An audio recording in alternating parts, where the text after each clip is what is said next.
Everyone has an opinion about Canadian federal politics. Hey gang, what's up? Just Aaron right here, Question Period Canada, learning all about Canadian federal politics, sharing that with you. We've got these committee meetings. They're so exciting, guys. We get to see all the heavy hitters: Rachel Thomas, Larry Brock, Michael Barrett, Michael Cooper, Stephanie Cousy, Shannon Stubbs, Rick Perkins. There are so many heavy hitters, and the witnesses are always difficult. They never have the right answers. It's super interesting every time. Let's get into it. Let's check out another crazy committee video. Let's check it out. Thank you very much, Sharon. Thank you to the witnesses for their patience.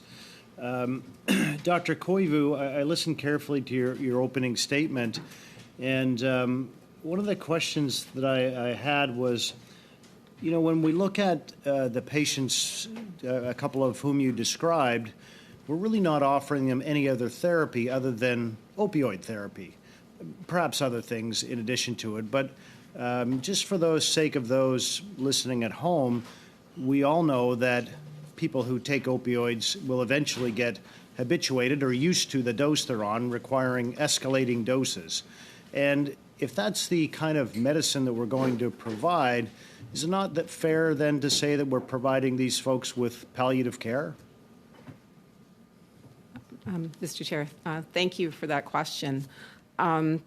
Absolutely, that is one of the significant problems with opioids, is as you take them, your brain has changes in your neurochemicals that what you're taking, your brain becomes used to, and that becomes your normal. So to get the same effect, you have to increase the dose that you're taking. So to get the same euphoria, you have to continue to increase the dose. But perhaps even more importantly, when your brain readapts to this new level of that's your normal, you have to be taking opioids. You have to be taking them. And if you miss them, then your brain will miss them, and you go into what's called withdrawal. And withdrawal is a horrific experience where you get severe pain, anxiety, nausea, vomiting, diarrhea. You can feel literally like you're going to die. And then you keep thinking you need more and you need a higher dose. So whenever you're in a scenario where you're taking an opioid regularly, you're always chasing the high. Your dose continues to escalate. And you're always trying to medicate away from the withdrawal. And an important thing that isn't always mentioned that I want to add is that as your brain regulates and gets used to a certain amount of opioids, that's generally you tolerate that if you're well. If you develop a pneumonia, an endocarditis, or any other illness that affects your cardiorespiratory system, that same dose can be toxic or fatal. So when you're taking an opioid, you could be taking the same dose. You could be taking the same dose of your Dilaudid or your fentanyl. And if you develop a pneumonia, a sepsis, you will actually could become toxic from the same dose because your brain wants more than what your body can now tolerate. So when you are in a position of getting a treatment that's given to you daily to keep you going from one chasing withdrawal to another, it's not allowing your brain an opportunity for recovery. You are staying in a cycle in which you are absolutely dependent on the medication and can be at risk of developing tolerance, needing a higher dose, and needing a dose that eventually will be more than you can handle. And from the cases that I mentioned in hospital, patients were being prescribed substantially more than they could actually tolerate when we had them in a position where we could see what they were taking. And had we given them the amount that they were prescribed, it would have been fatal for them. Thank you very much for that, Dr. Koivu. And through you, Chair, it's interesting that you started talking about dosages. So when we looked at patient one, I wrote this down, they had 900 milligrams of morphine and 320 milligrams of hydromorphone. Using an opioid calculator to kind of look at the overall dose of milligrams of morphine, that would be about 2,500 milligram morphine equivalents. Is that correct? That is correct. Thank you for that.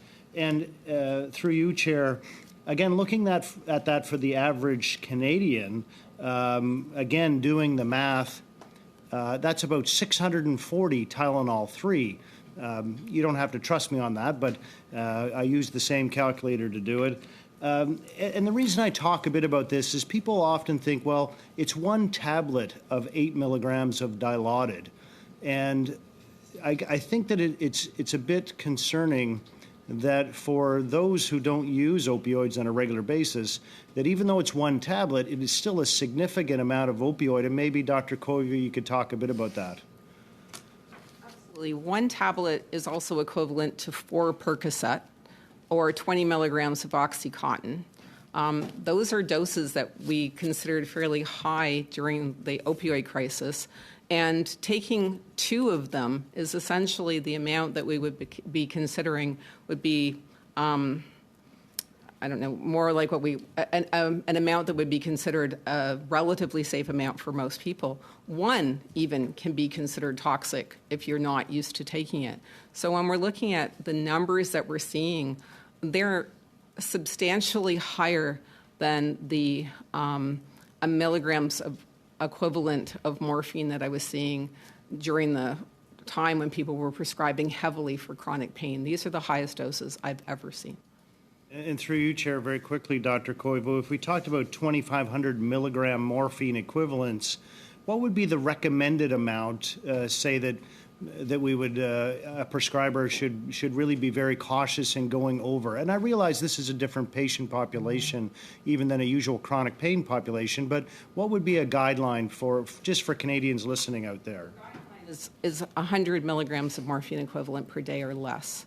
And these people are receiving up to 2,500. Thank you. Or more. Or more. Thank you. Thank you. So, gang, that's another wild one right there. I'm not going to try to tell you what to think about what you just saw. You're a Canadian. You can make up your own mind. But I do want you to come back and watch some more of the wild videos that we collect. We've got this network happening now. And also, if you're interested in a live chat in a fun stream, we watch the question periods daily, all of them. It's a great community. It's a fun chat. Come check us out. Like, subscribe, get notified, all that fun stuff. Comment. I love the comments. And especially just come back.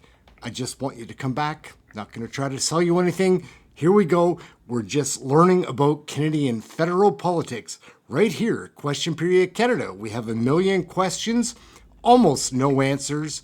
But we'll be showing you the videos, so like, subscribe, get notified, share, all those fun things.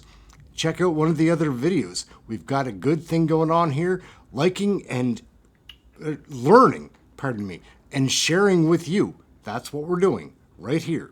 Question Period Canada. Catch you next video. It'll be wacky.